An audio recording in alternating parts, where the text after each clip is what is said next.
Hey y'all, it's Chloe and we're back with another video. Ready to Love, Season 7, Episode 11. Y'all happy now? Is y'all happy? Blake is gone. Is y'all happy? That's all I gotta say. But y'all, before we get into this review, if this is your first time here, go ahead, sit back, relax, and if you like what you see and you like what you hear, hit that subscribe button and join the family. If y'all one of my lovely members or subscribers, hey y'all, how y'all doing? What's happening? Drop me some yellow hearts and let me know that you was here. So y'all, let's get into it. So the episode picked up basically where it left off. The men decide that they was going to send Sue-Ann home. Now, am I surprised? Not really, because Sue-Ann only had one person, and that was Blake. And Mercedes had two people, which was Mark Anthony and Anthony. So in that case, the numbers make sense. You could just tell that Blake was a little bit sad. Like, you could just tell that he already knew it was about to be over for him, okay? Ultimately, he ended up leaving the trip, but we all kind of knew that that was happening. Because why would Blake stay if Sue-Ann is gone, right? But here's the thing.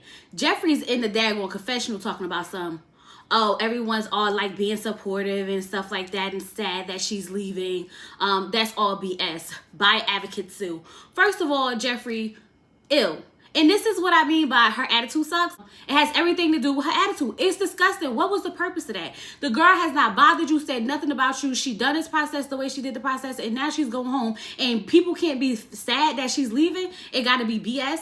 Bye, Jeffrey. I can't wait for you to leave. I wish you would just leave and get off my TV screen. But, hey, that's not going to happen.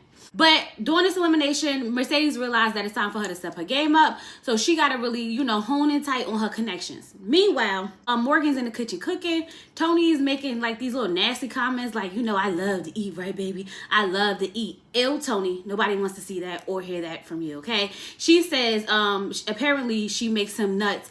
I was like, yes, you're both crazy. You're both toxic. You both deserve each other. And that's just that on that. So then Lyndon feels like Tony is the reason that Morgan is avoiding him because she doesn't want to make Tony uncomfortable.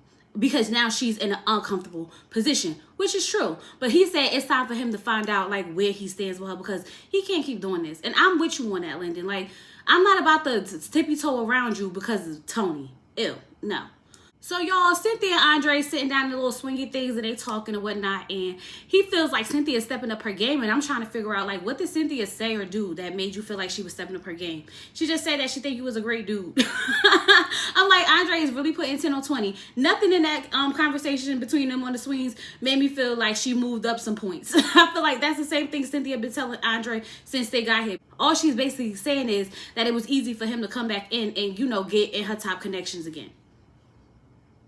And honestly, Andre, you don't really see it for Cynthia like that. Didn't you say that she seemed too rehearsed? Everything she just said in those swings seemed too rehearsed, if you ask me. But, it doesn't matter right now, though, huh? Oh, okay. All the singles are inside the house, right? And then there's a knock on the door, like knock, knock, knock, knock. And Tony talking about something. I'm just preparing myself because I just knew it was going to be Marcia busting through the door. And I was like, no, you want it to be Marcia busting through the door. Just like Lyndon said, if Marcia is here, then you can have Morgan. That way you could go ahead, pass Morgan crazy stuff off and be over there all over Marcia. You ain't low. I see you, sir. I see you. But it's not Marcia. Sorry, Tony. Sorry to bust your bubble. And my thing is, if you and Morgan end up being together and she see all of this, baby, Morgan run. I mean, I don't think she any better, but Morgan run. Please. Anyway, it's a note from Tommy saying that he wants them all to, go ahead, build some candles and make a nice little special note for their connection. Cool. Got it. So everybody starts making their candles and whatnot. Tony almost burnt down the outside of the house. I would say the house, but it was outside. So he almost burnt down the outside, okay? But nonetheless, Morgan decides that she's going to go talk to Lyndon since Tony is outside. I'm like, that's a daggone shame. You got to wait for this man to go do something so that you could go over there and talk to Lyndon. She goes to talk to Lyndon. Lyndon tells her that he's not a child and he's not here to fight over anyone, okay? What I look like fighting for who bed you sleeping in and stuff like that. He tells her, like, we had a clear line of communication as to what we were doing. And you let Tony manipulate that. And that hurt my feelings. And so while she's apologizing to Lyndon, he's telling her, like, Tony's bad for you. Like, he is bad for you. But ultimately, I want you to be happy. She's like, I mean, I know what you're saying. I know what you're saying. But I want to give him a chance to clean up his mess. Lyndon said in his confessional, although she told him that she didn't make a decision, it's very clear she did. And we all can see it. I mean, you're basically sneaking away to go talk to Lyndon because Tony's outside. It's giving controlling. And y'all not even in a real relationship. I don't like it. Because this whole day, this whole night, everything she said about Tony was basically negative. So now she goes outside to go make her candle. But she can't because she's all in her feelings. She's a little riled up in the inside, okay? So Cynthia comes over to her like, what's wrong? She's like, I just gotta go wipe my face. So she goes in the room and now she's crying because she hurt Lyndon. She has to figure out what's going on with Tony because he want to pass her around and whatnot. So she's in her feelings and she's crying. Which at this point, I feel like Morgan has every right to be emotional about all the things that's happening around her, okay? Mark Anthony tells Tony, go check on Morgan because she in there crying. This Negro like, what's she crying for? What's she crying for? Gonna go open the door, stand in the doorway like, what's going on? What's going on? Now he's upset because he feel as though she's crying over Lyndon. Like, if you want to be with him, then just go ahead and be with him. You know how I feel about her. Like, I'm not about to sit around looking stupid. Tony, go to sleep. Go take a nap, sir. Take a nap. Because all of that's unnecessary. You already know that this is a process that you guys have to go through. Why not go in there, talk to her, console her? They basically was telling you to come in there, talk to her, sit down and make her feel comfortable in the decisions that she's been making lately. But you're not making it any better. So anyway, yes. So Tony took my advice and he decided to go ahead and go to sleep. Because now he done had a temper tantrum and he needs to go ahead and rest like a child. Child.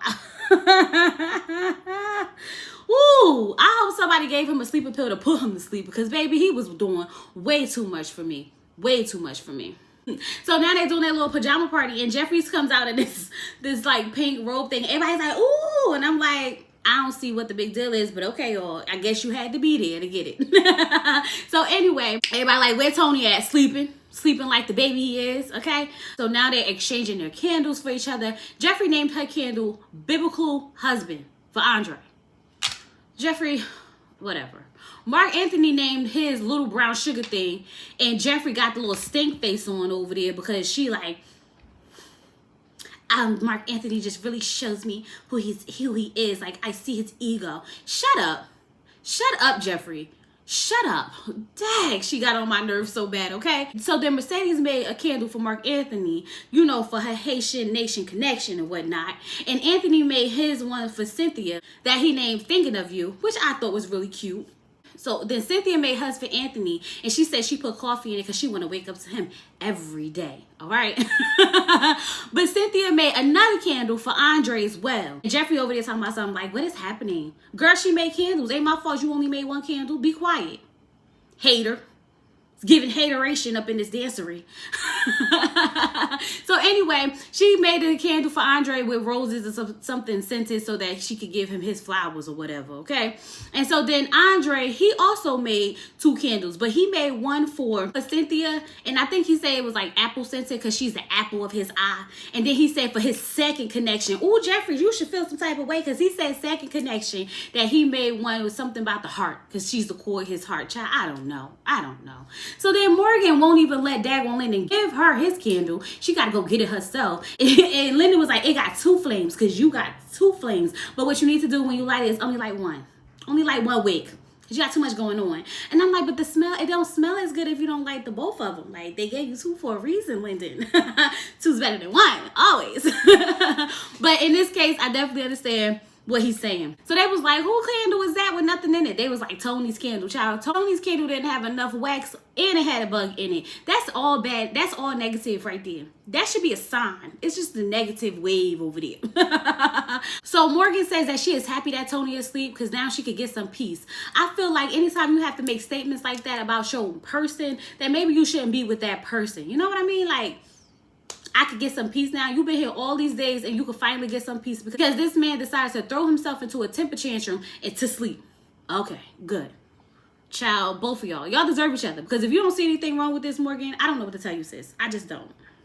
So it's the next day and Tony's apologizing for his passion and how he made her feel uncomfortable, okay? And during this trip, I'm just like, he's just, whatever.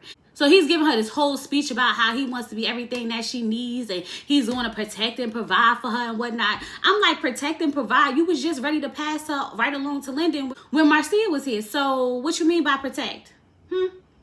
Child, the actions don't match up with the words, Tony. The actions definitely don't match up with the words. The same way you were standing in that door when she was having an emotional breakdown. Did you go over there, console her, and protect her heart? Absolutely not.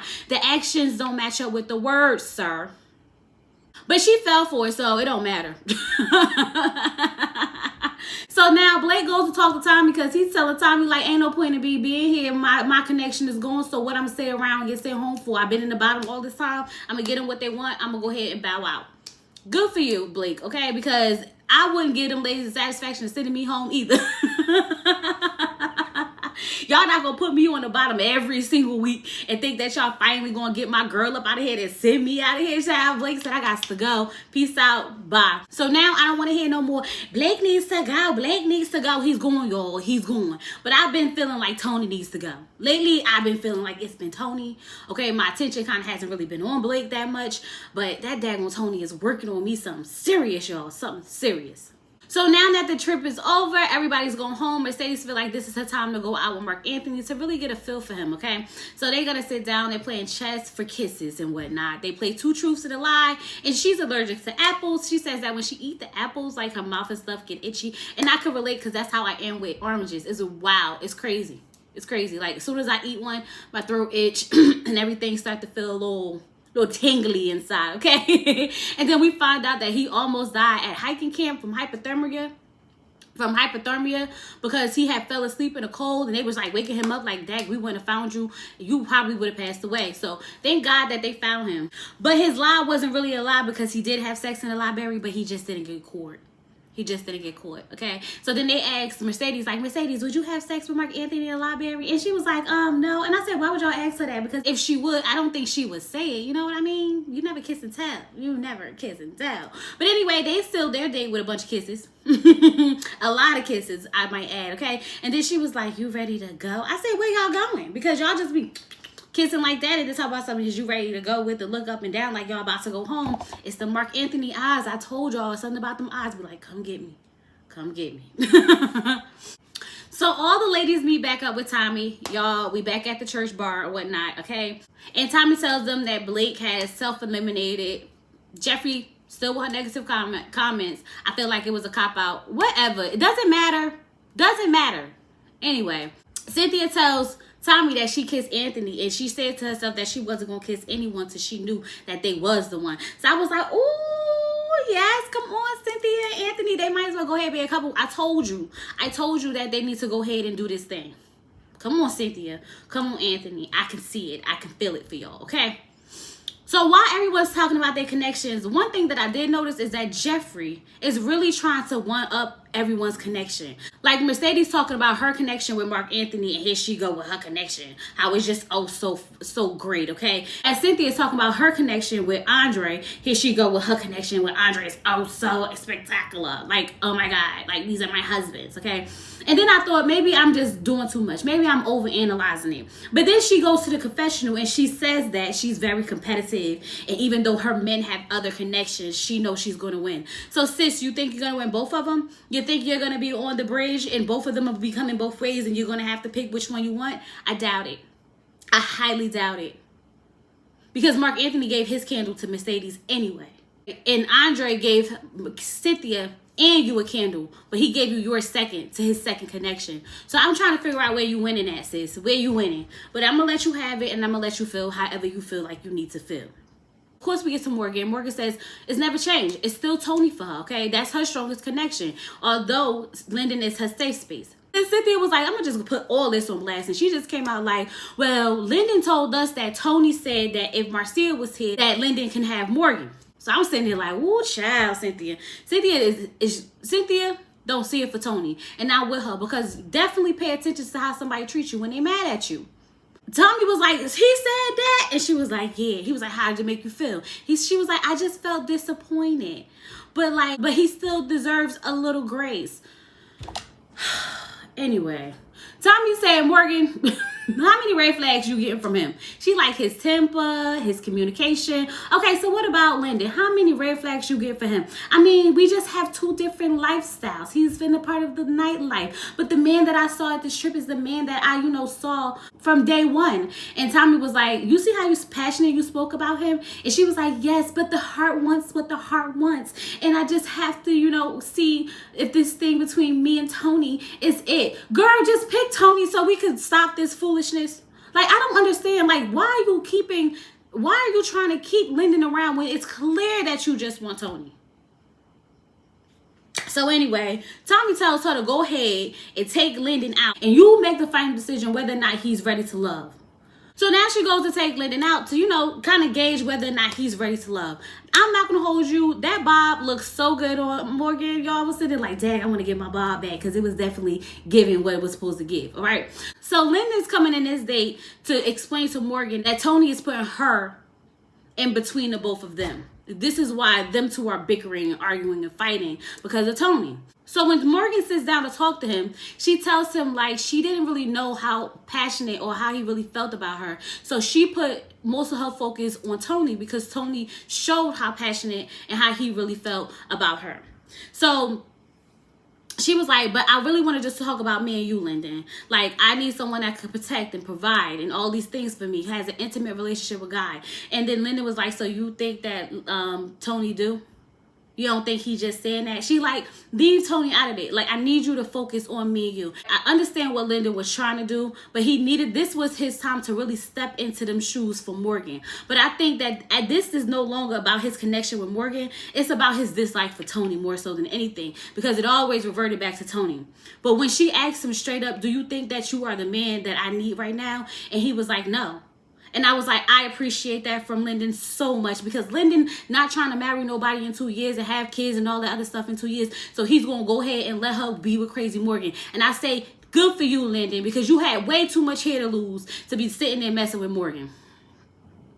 Let her go be crazy with Tony. Let them be crazy together. And when they have out the police reports and all that other stuff that we be talking about on the internet in a couple of months or a couple of years, be thankful now. Child, that was Ready to Love. I hope you guys enjoyed this review. But baby, we gonna have to come back because Put a Ring on It was so good. And this season like it's gonna be so great. And I can't wait to get into that. But in the meantime, in between time, don't forget to like this video. Drop me some comments down in the comment box. Drop me some yellow hearts and let me know that you was here. And subscribe to the channel. With all that being said, y'all, I'm up out of here. Peace.